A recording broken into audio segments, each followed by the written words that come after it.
छोटे बालक और गौतम बुद्ध की प्रेरणादायक कथा।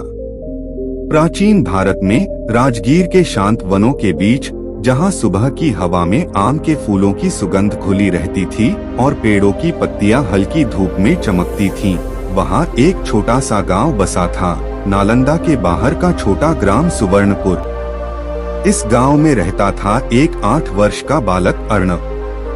अर्णव का मन अत्यंत जिज्ञासु था।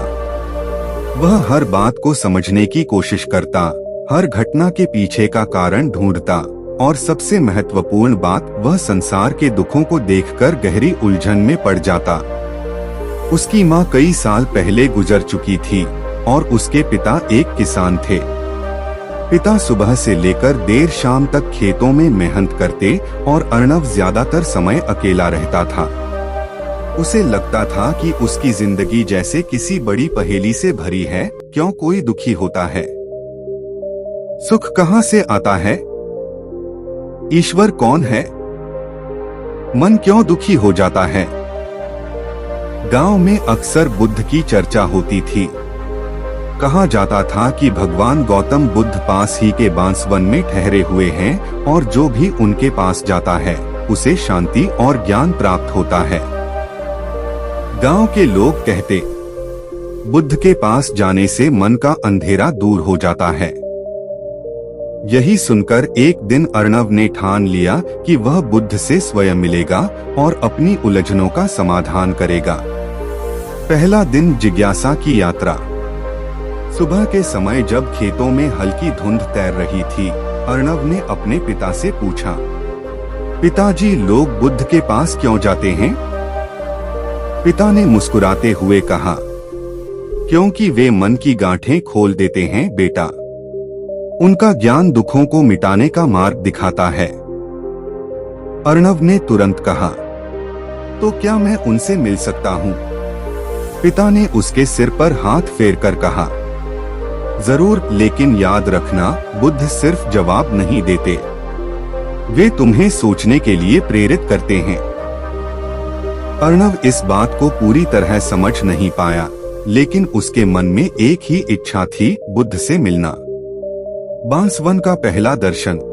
दोपहर की हल्की धूप में वह अकेले बांसवन की ओर चल पड़ा।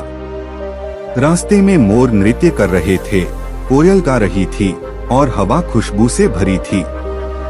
जैसे ही वह बांसवन पहुंचा, उसने देखा कि कई भिक्षु शांत भाव से बैठे हैं, कुछ ध्यान कर रहे हैं, कुछ बच्चों को प्रेम से समझा रहे हैं। अचानक उसकी नजर एक साधारण से व्यक्ति पर पड़ी जो एक पेड़ के नीचे शांत बैठे थे। उनके चेहरे पर गहन स्थिरता और अनंत शांति थी। वह कोई राजा जैसे वेशभूषा में नहीं थे, न ही किसी भगवान जैसी चमक, पर देखने वाला स्वतः उनकी ओर खिंचा चला जाता था।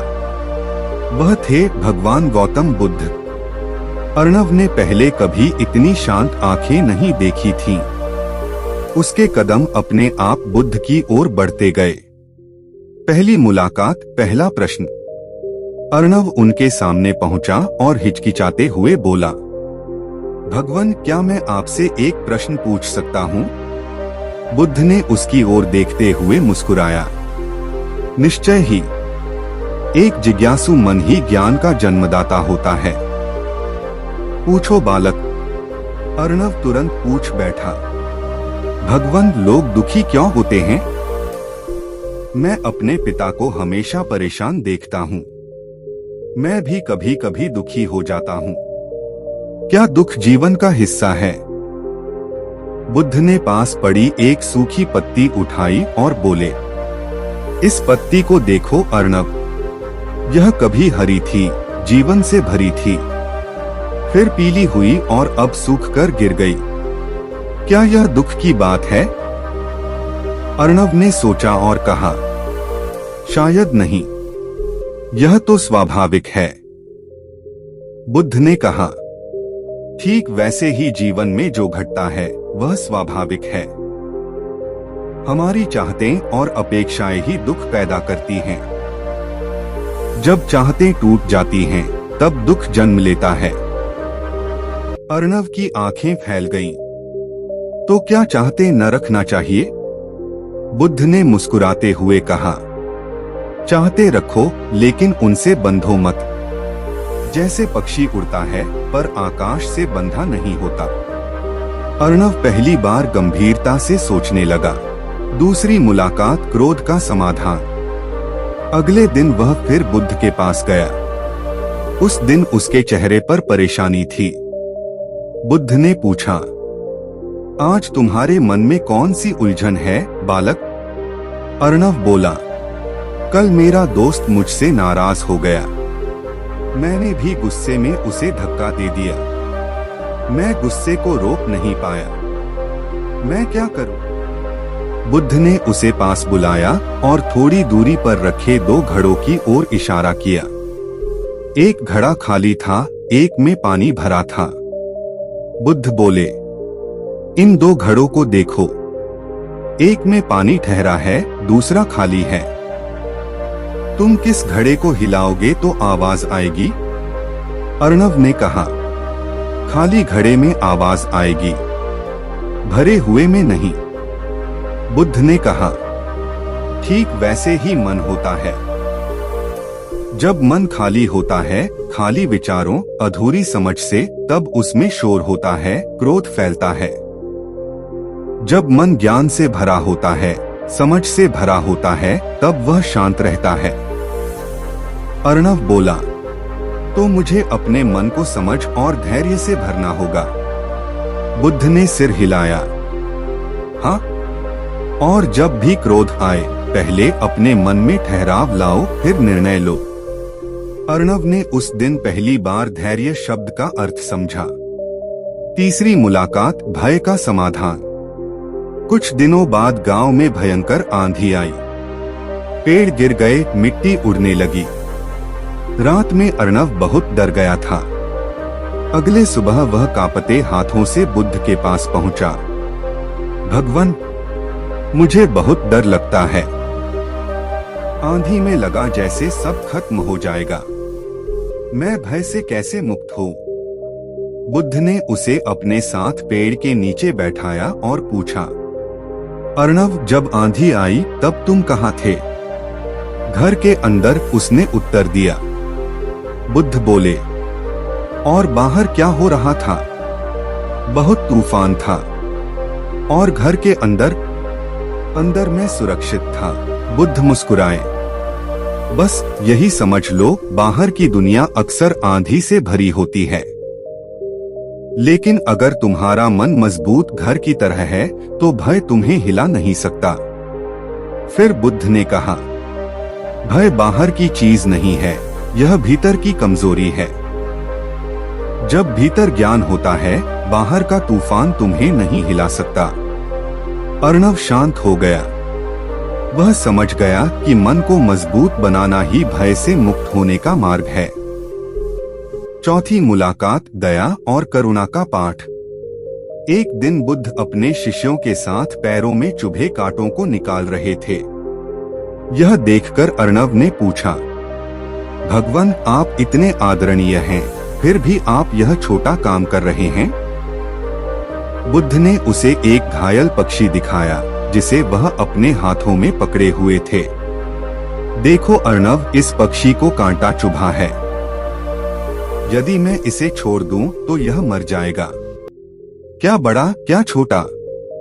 जब किसी जीव को दुख हो तो उसे उतनी ही दया चाहिए होती है। बुद्ध आगे बोले, असली महानता सेवा में है।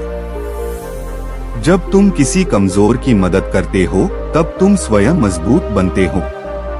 अर्णव ने उस दिन करुणा को समझा। दया वह शक्ति है जो मानव को मानव बनाती है।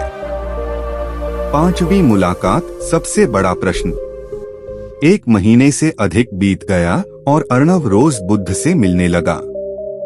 हर दिन नया प्रश्न, हर दिन नया ज्ञान। एक दिन उसने बुद्ध से पूछा, भगवान, मैं बड़ा होकर क्या बनूं?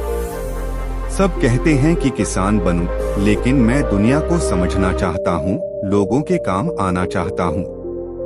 बुद्ध ने उसे बांस के पेड़ की ओर ले जाकर पूछा, अर्णव, यह बांस छोटा होकर भी सीधा क्यों उगता है? अर्णव बोला, क्योंकि इसे आकाश की ओर बढ़ना है।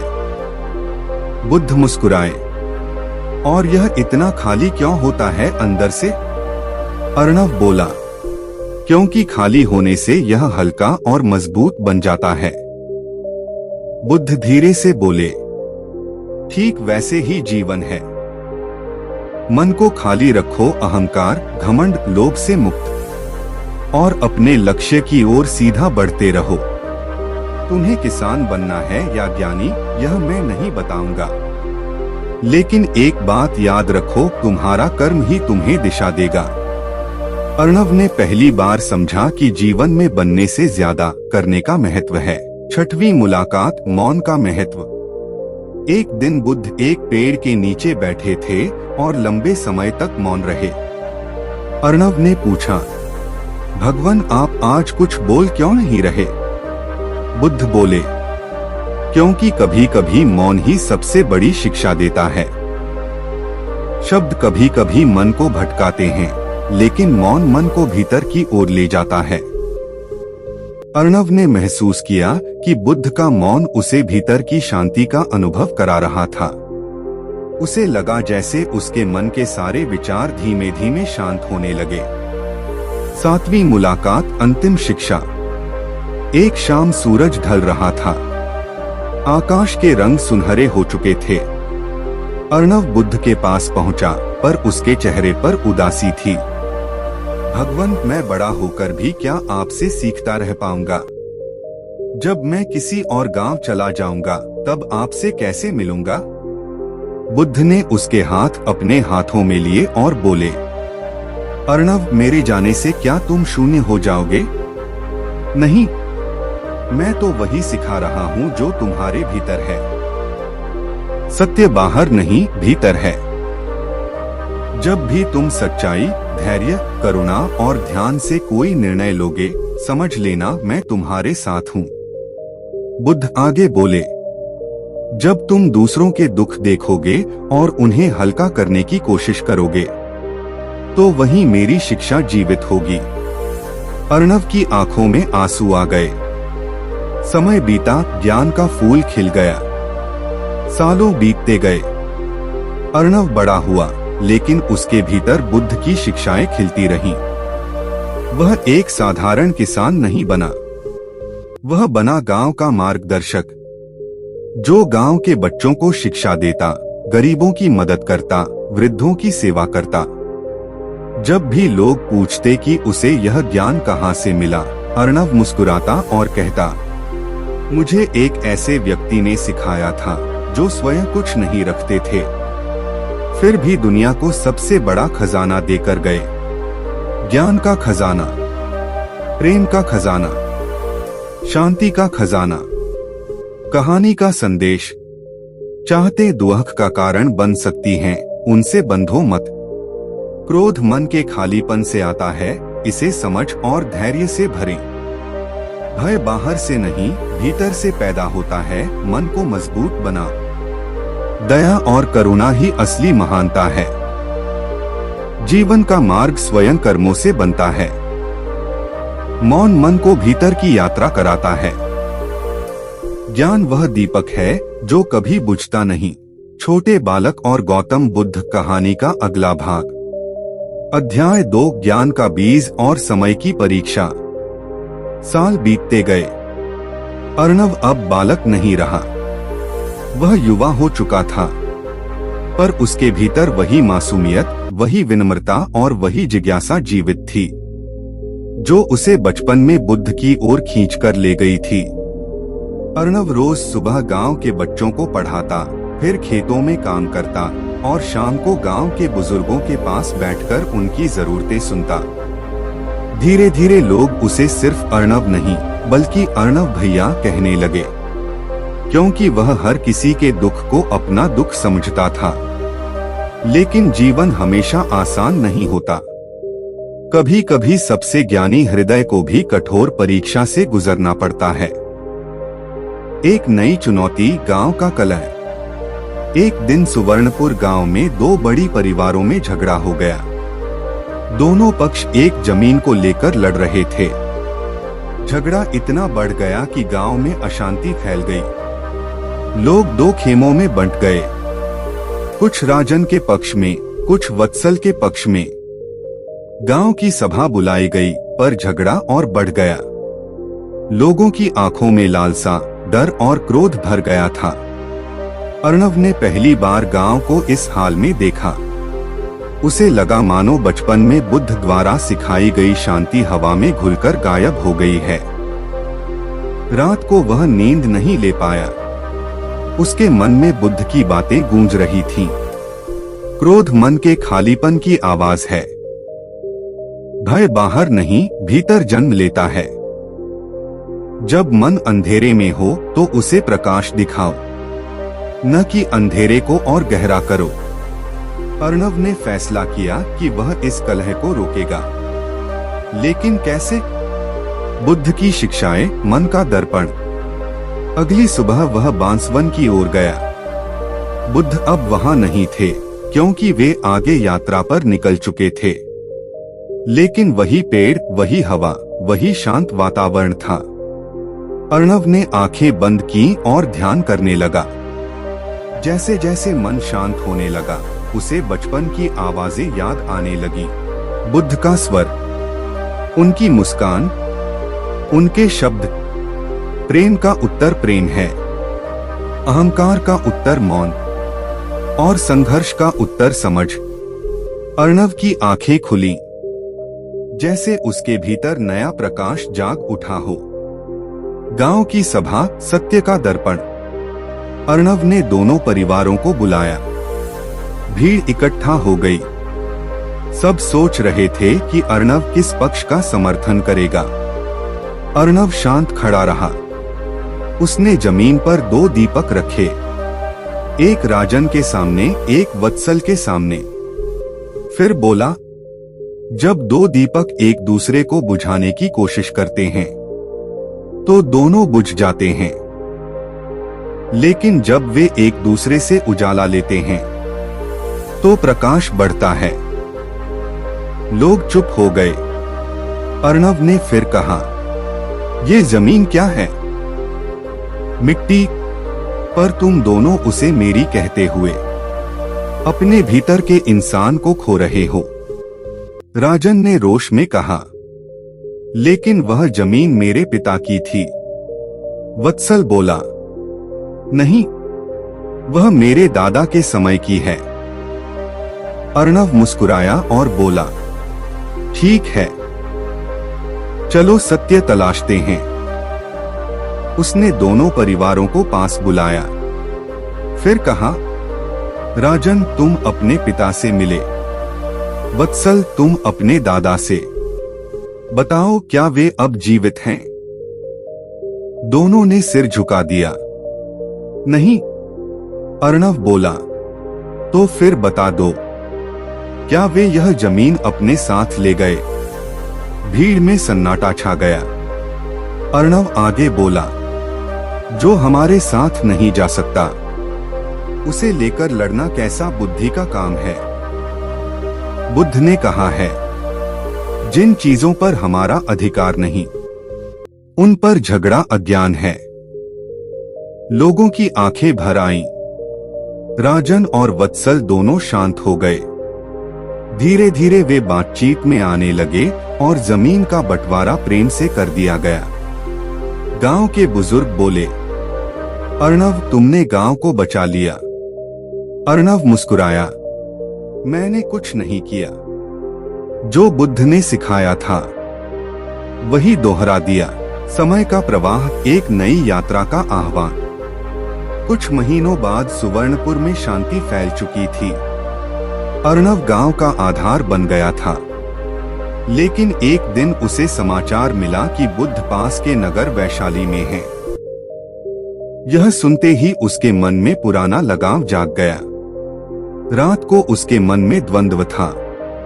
क्या गांव छोड़कर बुद्ध से मिलना ठीक होगा, या उसे यहीं रहकर मदद करनी चाहिए? उसी रात उसे अपने सपने में बुद्ध दिखे। वे मुस्कुरा रहे थे और कह रहे थे, अर्णव, ज्ञान कोई स्थान नहीं है, यह प्रवाह है। बहो रुको मत। सुबह होते ही अर्णव ने गांव वालों को बताया, मैं कुछ समय के लिए बुद्ध से मिलने जा रहा हूँ। गांव वाले उदास हुए, लेकिन सबने उसका निर्णय स्वीकार किया। वैशाली की यात्रा, सत्य की नई खोज। अर्णव कई दिनों तक पैदल चला। रास्ते में कई गांव मिले, कई लोग मिले, बीमार, गरीब, अकेले, भटके हुए। अर्णव हर जगह रुकता, मदद करता, लोगों के आंसू पोंछता, बुद्ध की बातें सुनाता। धीरे धीरे वह जहां जाता, लोग उसे युवक भिक्षु कहने लगे।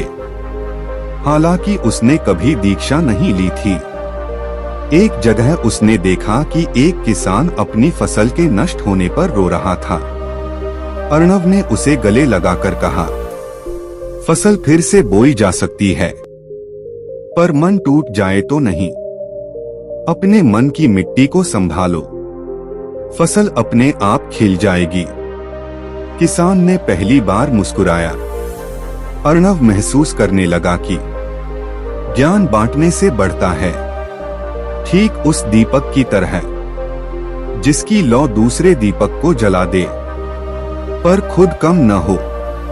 बुद्ध से पुनर्मिलन, ज्ञानी का आशीर्वाद। वैशाली पहुंचकर अर्णव बुद्ध के आश्रम में गया। वह भीड़ में खड़ा था, लेकिन बुद्ध ने उसे देखते ही पहचान लिया। बुद्ध मुस्कुराए और बोले, अर्णव, तुम अब बालक नहीं रहे। तुम्हारी आंखों में करुणा की ज्योति दिखाई दे रही है। अर्णव बुद्ध के चरणों में गिर गया और बोला, भगवान, मैंने आपकी सीख को समझा, पर मुझे अभी भी बहुत कुछ समझना है। बुद्ध ने कहा, समझ वही है अर्णव कि तुम जानते हो कि तुम्हें और समझना है। फिर बुद्ध ने उसे अपने पास बैठाया और कहा, दुनिया में दो प्रकार के लोग होते हैं। एक वे जो अपने लिए जीते हैं, और दूसरे वे जो दूसरों के लिए दीपक बन जाते हैं। तुम दूसरे मार्ग पर चल पड़े हो। यह मार्ग कठिन है पर पवित्र है। अर्णव की आंखें नम हो गईं। उसे लगा मानो उसे अपनी जीवन दिशा मिल गई हो। इतिहास का क्षण, बुद्ध का अंतिम संदेश। अगले दिनों में अर्णव लगातार बुद्ध के साथ रहा। उन्होंने नगरों में जाते हुए दया, मैत्री, अहिंसा और करुणा का संदेश फैलाया। अर्णव हर शिक्षा को मन में बोता गया। एक दिन बुद्ध ने उससे कहा, अर्णव, याद रखना, सत्य को समझने वाला ही उसे आगे बढ़ाता है। जब मैं न रहूं, तुम वह दीपक बनना जो अंधेरों में प्रकाश दे। अर्णव ने गंभीरता से सिर झुका लिया। अंतिम मोड़, अर्णव की दीक्षा। एक शाम बुद्ध के प्रमुख शिष्य आनंद ने अर्णव से कहा, बुद्ध तुम्हें दीक्षा देना चाहते हैं, क्या तुम तैयार हो? अर्णव के मन में अचानक द्वंद्व उठा। क्या वह भिक्षु बनकर ज्ञान का मार्ग अपनाए, या गांव लौटकर लोगों की सेवा करे?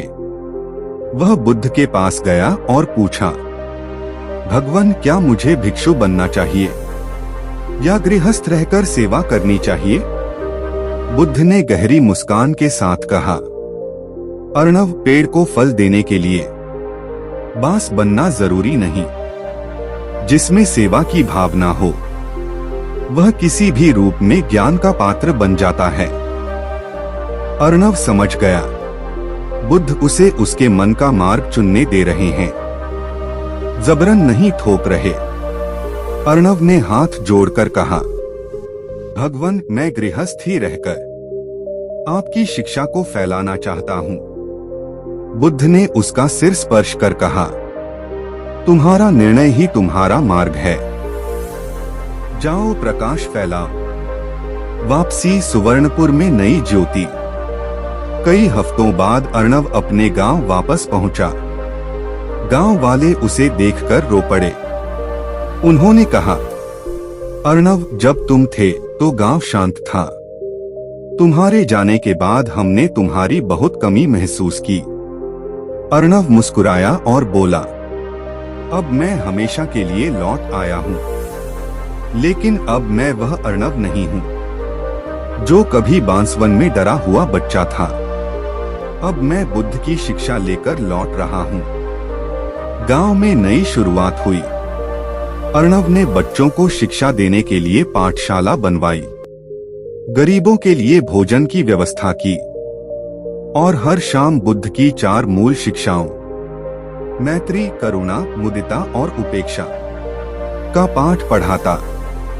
धीरे धीरे सुवर्णपुर पूरे प्रदेश में शांत गांव के नाम से प्रसिद्ध हो गया। इस भाग का संदेश, ज्ञान को बांटने से वह बढ़ता है। संघर्ष का उत्तर शांति है, जोर नहीं। हर व्यक्ति अपने भीतर बुद्धत्व का बीज लेकर चलता है। गुरु मार्ग दिखाता है, पर रास्ता हमें खुद चुनना होता है। सेवा का मार्ग पहनावे से नहीं, मन से तय होता है। अध्याय 3, अर्णव और जीवन का अंतिम सत्य। अर्णव अब सुवर्णपुर में सिर्फ एक युवक नहीं था, वह गांव की आत्मा बन चुका था। जहां कभी भय, क्रोध और कलह था, अब वहां शांति, प्रेम और एकता का वातावरण था। गांव के बच्चे उसे अपना गुरु मानते, बुजुर्ग उसे अपना सहारा समझते और युवा उसे जीवन का मार्गदर्शक कहते। लेकिन जीवन का सत्य यह है, जब मनुष्य सही मार्ग पर चलता है तो उसे हमेशा नई परीक्षा मिलती है। और अर्णव की परीक्षा आने वाली थी। एक नई समस्या, बीमारी का प्रकोप। एक वर्ष ऐसा आया जब हवा में भारीपन था। गांव में एक अजीब बीमारी फैलने लगी। लोग अचानक बुखार से गिरने लगे। कई बच्चे बीमार हो गए, कई बुजुर्ग बिस्तर से उठ नहीं पाए। गांव में दहशत फैल गई। लोग मंदिरों में प्रार्थना कर रहे थे, कुछ हताशा में एक दूसरे को दोष दे रहे थे। अर्णव ने स्थिति देखी। उसके सामने 2 विकल्प थे। एक, डरकर घर में बंद हो जाए। 2, या करुणा के मार्ग पर चलकर लोगों का सहारा बने। अर्णव के भीतर बुद्ध की सीख गूंज उठी। जब संसार अंधेरे में हो, तभी दीपक की सबसे अधिक आवश्यकता होती है। अर्णव तुरंत सक्रिय हो गया। मानवता की सेवा, बिना भय के। वह हर घर गया, लोगों की तबीयत देखी, बच्चों का माथा छूकर दवाई दी, बुजुर्गों को सहारा दिया। गांव की महिलाएं डरकर बच्चों के पास नहीं जाती थीं। पर अर्णव बोला, यदि मैं किसी बच्चे की मदद कर सकता हूं, तो बीमारी से डरकर पीछे नहीं हटूंगा। उसकी निडरता देखकर गांव के युवा भी आगे आए। सब मिलकर दवाई लाने लगे, कुएं का पानी उबालने लगे। धीरे धीरे बीमारी कम होने लगी। गांव वालों ने कहा, अर्णव, अगर तुम न होते तो यह गांव बचता ही नहीं। अर्णव मुस्कुराया और बोला, मैं नहीं, मेरे भीतर बुद्ध की शिक्षा ने यह काम किया है। नई कठिनाई, अर्णव का स्वयं बीमार पड़ना। लेकिन सेवा करने वाले कभी बाहर से घायल नहीं होते, कभी कभी भीतर से थक जाते हैं। कई हफ्तों की निरंतर सेवा के बाद अर्णव खुद बीमार पड़ गया। उसे तेज बुखार हो गया, कमजोरी बढ़ी और वह उठ भी नहीं पा रहा था। गांव वाले उसे घेरकर रोने लगे। सब कहने लगे, अब हमारा क्या होगा? अर्णव, तुम हमें छोड़कर मत जाना। अर्णव ने मुस्कुराने की कोशिश की और कहा, डरो मत। जिस प्रकाश को मैंने तुम में जलाया है, वह अब बुझने वाला नहीं। लेकिन बीमारी गंभीर थी। रात में अर्णव ने अपनी आंखें बंद की और प्रार्थना की, भगवान बुद्ध, अगर यह मेरा अंत है तो मुझे शांति दें, और यदि मेरे भीतर अभी भी सेवा बाकी है तो मुझे शक्ति दें। चमत्कार, भीतर की चेतना जागना। उस रात अर्णव को एक स्वप्न आया। उसने देखा कि वह एक गहरे जंगल में खड़ा है। अंधेरा चारों ओर फैला है। वह अकेला है, डरता हुआ, थका हुआ। तभी दूर से एक प्रकाश की रेखा दिखाई दी, जैसे किसी दीपक की लौ। वह प्रकाश धीरे धीरे बढ़ने लगा और उसके सामने बुद्ध खड़े दिखाई दिए। बुद्ध ने कहा, अर्णव, तुम अकेले नहीं हो। जिस मार्ग पर तुम चल रहे हो वह शरीर से नहीं, मन और आत्मा से चलता है। अर्णव ने कहा, भगवान, मैं डर रहा हूं, मैं कमजोर हूं। बुद्ध ने शांत स्वर में कहा, कमजोर वही होता है जो अपनी शक्ति को पहचान नहीं पाता। तुम्हारे भीतर वही ज्वाला है जो मैंने तुम्हें बचपन में दिखाई थी। उठो अर्णव, जगाओ अपनी भीतर की बुद्धत्व को। अर्णव की आंखें खुल गईं। उसके भीतर जैसे ऊर्जा की लहर उठी। वह धीरे धीरे बैठ गया। गांव के लोग हैरान रह गए। अर्णव उठ गया। उसकी सांसें फिर से मजबूत हो रही हैं। कुछ दिनों में वह पूर्ण रूप से स्वस्थ हो गया। अध्याय 4, अर्णव के भीतर जागृत बुद्धत्व। बीमारी से उठते ही अर्णव पहले जैसे अर्णव नहीं रहा। उसकी आंखें और गहरी हो गई थीं। उसके चेहरे पर शांति की अलग ही आभा थी। गांव वाले कहते, अर्णव बदल गया है। अब वह सिर्फ हमारा मार्गदर्शक नहीं, एक ज्ञानी सा लगता है।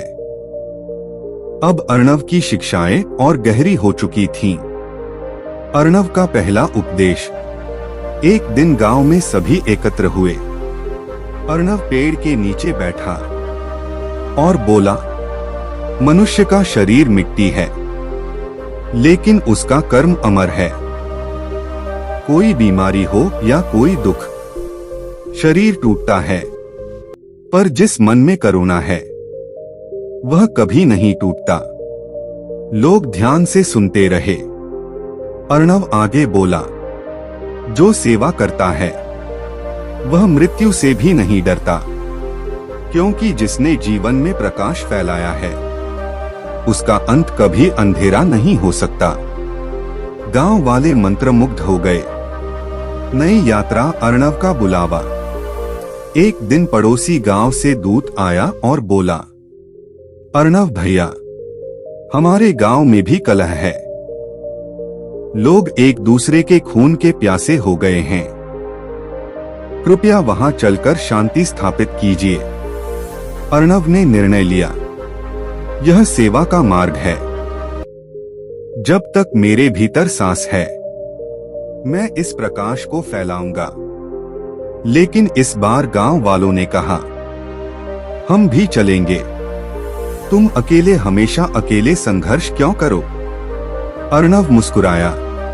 यह वह क्षण था जब उसे महसूस हुआ, अब वह अकेला दीपक नहीं, बल्कि एक पूरी लौ है जो कई दिलों में जल चुकी है। अध्याय 5, प्रकाश का प्रसार।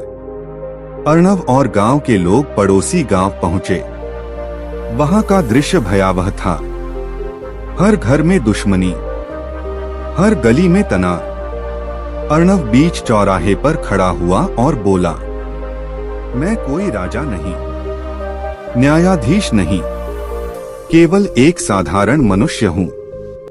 पर मैं तुम्हें बताने आया हूं कि जीवन बहुत छोटा है। एक दूसरे से नफरत करने के लिए लोग ठिठक गए।